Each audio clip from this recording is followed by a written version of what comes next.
Hi Aquarius, welcome. And this is your reading. Be open-minded po, hindi po halos lahat makaresonate. Kaya piliin nyo na lamang. And thank you nga po pala sa mga nag-subscribe, lalo na po sa mga bumabalik. Marami pong salamat. Give me the message for Aquarius. Ano yung mensahe sa'yo? So, meron ka ditong lilies. Give me the message for Aquarius. Ano yung mensahe sa'yo? Meron ka ditong lady. Nakikitaan ko rin dito, meron dito yung iba sa inyo, meron yung bang tipong tumatangi sa'yo na something na nakatuon sa'yo, nakapokus tong tao na to, tinatangi ka nito, itong tao na ito, nakikitaan ka dito ng spiritual love, okay? Meron pong nakikitang something sa'yo. Ito rin napipil ko. Kung meron ka mang kadiling dito na Gemini, Aquarius, and Libra, na ang kita ng tao na to sa'yo ay pure, okay? Ito lang yung nakikita ko. Kung may something na nai-intriga to sa'yo, masyado kang misteryosa. Then, napipil ko din dito na may pagka-introvert ka. So, itong tao nito na curious kung ano yung mga hilig mo, kung ano yung gusto mo, ayan. Kasi maybe ko yung tipo ng tao na hindi basta-basta nakikipagrelasyon. Yung ganun ba? Mailap ka, okay? So, itong tao nito, pinagmamasdan ka nito. Nagigitong yung matipong pinag-aaralan ka nito. Ito lang yung nakikita ko, hindi halos lahat. Meron ditong 30 years old, meron 29 years old. Give me the message. So, itong tao nito, nagigitong mapag-obserba sa'yo. Kung katrabaho mo to, inobserban ka nito. Ito rin nakikil ko. Give me the message. Ano pa yung mensahe? So, meron ditong letter. Ayan, meron ditong letter. So, nakikita ko din dito, meron dito magpapahayag ng kanyang nararamdaman. Or kung nag-iintay ka man dito ng balita, meron dito good news na parating sa'yo, okay? Pwede matagal mo na itong hinihintay. Or pwede rin meron kang tawag na iniintay dito. So, nafe-feel ko din dito, yung iba sa inyo, meron ding love letter. Or sabihin natin, may magmensahe sa'yo ng kanyang nararamdaman. Ipapahayag niya ito sa pamamagitan ng letter, okay? So, nakita ko rin dito, meron ditong tao na nasa ibang bansa or pwede rin sabihin, nagwo-work barko. Pwede meron kang kadili na ganito, So, nafe-feel ko dito na nakatuon to sa'yo or pwede rin meron kang nakakausap dito online. Yung iba sa inyo, malayo kayo sa bawat isa.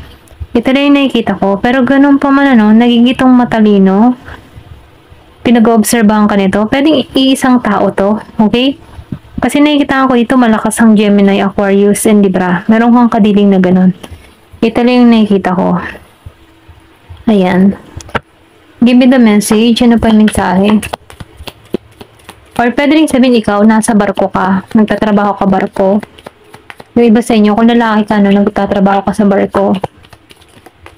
Or seaman, seawoman, mga ganyan. Give me the message. So, nakikita ko din dito, may lovebird. So, nafe-feel ko dito yung kasaganahan. Kumbaga, andun din yung, yung genuine ng pagmamahal nyo. Pagmamahal sa bawat isa. Pwede yung karelasyon mo na to, nasa LDR situation ka, dito sa tao na to. Yung iba, or pwede rin sabihin kung single ka, meron ditong genuine na patungo sa'yo. Okay? Nagkaka-interest to sa'yo. Ayan, ito lang nakikita ko. Hindi halos lahat makaresonate. Kaya piliin nyo na lamang. Meron ditong pinanganak ng 12, 27, 29, 30. Then may 30 years old, 35, 29, 27. Okay? Give me the message. Ano pa yung mensahe? So, ship. Confirmation, meron dito nag-work sa barko. Okay? Or pwede rin sabihin, travel. Okay? Mahilig to mag-travel. Adventure. Okay? Pwede yung klase ng trabaho nito. Kung saan-saan bansa nakakapunta. Or pwede rin sabihin, vlogger, traveling, mga ganyan. Ito lang yung nakikita ko. Or pwede rin, kung single ka, pwedeng ito yung ma-attract mo, okay? Mahilig tong mag-explore, mahilig tong pumunta sa iba't ibang bansa, okay? meron to sa buhay, pero nafe-feel ko dito, magkakaroon to ng interest sa'yo, or pwede rin ikaw, nagkakaroon ka ng interest dito. Okay, kung ikaw man yung tipo ng tao nagtatrabaho dito sa barko, meron kang tao dito na may intrigahan ka, or meron kang magugustuhan dito. Ito lang yung nakikita ko. Give me the message. Meron ditong action, may pagkilos, may pagtungo. So, meron ditong lalaki. Matured na to, na tao, may age gap sa inyo. Pwede rin sabihin na 10 years, 3 years, 4 years, 6 years, okay? So, merong kaibahan sa inyong dalawa. Ayan, ito lang yung nakikita ko. So, itong taon na ito, no, matagumpay na to. Marami kang pagsubok na kinaharap dito. Kumbaga, no, nililingon mo na lamang yung mga nangyari sa past. Marami kang responsibilidad na ginagampanan. Pwedeng ma-attract mo tong tao na ito, magbigay ng tulong sa'yo, okay? Nagugustuhan nito yung personalidad mo, kung paano yung pagtingin mo sa buhay, ganun. Ito lang na-feel ko sa'yo. Pero ganun pa man, ano, ikaw din yung tipo ng tao na mapag-alaga, caring, okay? So, nakikita ka ng tao nito ng positibo. Ayan, ito lang nakikita ko. Give me the message. Ano pa yung mensahe?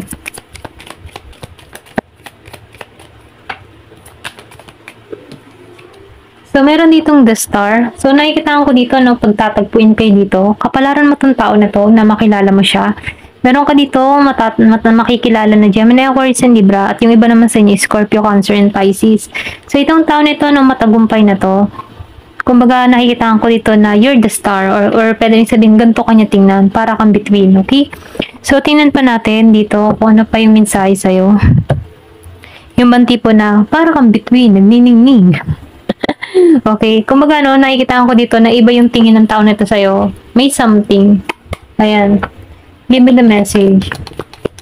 Pwedeng humahanga to sa'yo. Okay. Yung tipong kakaiba ka sa lahat ng nakilala niya, mga ganyan. Give me the message. Yun na pa yung mensahe. Tulip. So, meron ditong great passion. So, nakikita ko dito, no, iba yung nararamdaman ng tao nito. Parang magkiklik kayo, okay? Ramdam ito ng kanyang puso na something na iba ka. So, club. So, nakikita ko rin dito, no? Meron din ditong tao na against sa'yo. Pwede rin sabihin against to sa'yo kasi nagiging maganda at maayos yung takbo ng pamumuhay mo. Okay? So, sinasabihan ka dito, huwag ka masyadong magkwento-kwento ng mga nagaganap sa buhay mo. Sikreto mo na lang pag maganda kasi marami ang nakakaranas ng inggit once na nagiging mapalad ng isang tao. Ayan. So, meron ditong forest. So, nakikita ko rin dito, no, na minsan nakakaranas ka dito na hindi malinaw yung, yung takbo ng kaisipan mo, no, kung sa mga pagpapasya na gagawin mo, nalilito ka, hindi mo alam kung paano ba, mga ganyan. So, sinasabihan ka dito, no, once na nahihirapan ka sa sitwasyon, isang tabi mo muna to, okay? I-relax mo muna yung mindset mo. At huwag mo muna itong pagtuunan ng pansin at panahon. Kasi once na pinagtuunan mo itong mga hindi malilinaw na pangyayari or isipin na to, ma-stuck ka eh. So, may naman pakawalan mo muna to. Kung wala kang makita or makuhang sagot para rito, pakawalan mo muna ito. Okay? So, give me the message. Meron ditong barrel. So, nakita ko rin dito, no, na yung iba sa inyo nakakaranas dito na parang may kulang sa buhay niya. Okay? Maybe matagal ka ng panahon na single kaya parang feeling mo may kulang, walang nagmamahal sa'yo, or pwede rin yung iba naman walang trabaho, parang kulang. May yung tipong ganun, may mga kulang. Pero ganun pa man, sinasabihan ka dito, kahit may mga kulang ka sa buhay mo sa panahon ngayon, meron niyang pupuno pagdating ng araw at panahon, okay? So sinasabihan ka dito na huwag kang mawawalan ng pag-asa, okay? Bagamat ikay sinusubok sa panahon ngayon, sinasabihan ka dito na lumaban ka. Okay, huwag kang susuko. Kung merong mga kulang sa buhay mo ngayon, darating at darating din yung pupuno para sa'yo. Okay? Give me the message. Lumabas ang sunrise. So, nakikita ko rin dito, no, meron ditong fresh start na parating sa'yo. Magkakaroon ka dito ng creativity. And then, nakikita ko rin dito, bagong ventures. Okay? So, meron ditong pera na parating sa'yo. Kaya, Sinasabihan ka dito, no, kapag may mga kulang, meron darating, may pupuno. Kailangan mo lang siguro dito mag-isip ng bagong ideas, kung saan ka mahilig, kung ano yung hilig mo, gawin mo, okay? Kung ano yung ikasisiya mo, yun ang gawin mo. Para nang sa ganun, no, yung negative energy na nararanasan mo, ma-release mo to, mapalitan to ng positibo. Once na positibo ka, ma-attract mo to, okay? Yung blessing, positive mindset, yan, fresh start, okay? Give me the message, ano pa yung mensahe? So, ears. So, nakikita ko rin dito, yung iba sa inyo, makakarinig ka dito ng magandang balita, okay? Yung sinabi ko kanina, no, meron letter. Pwede rin sabihin na nag-apply ka dito sa trabaho, or pwede rin sabihin na meron ditong good news na parating sa'yo, okay? So, meron ka ditong marireceive na magandang balita na ikatuwa mo. Ayan, ito lang yung nakikita ko. Thank you for watching. Love and peace.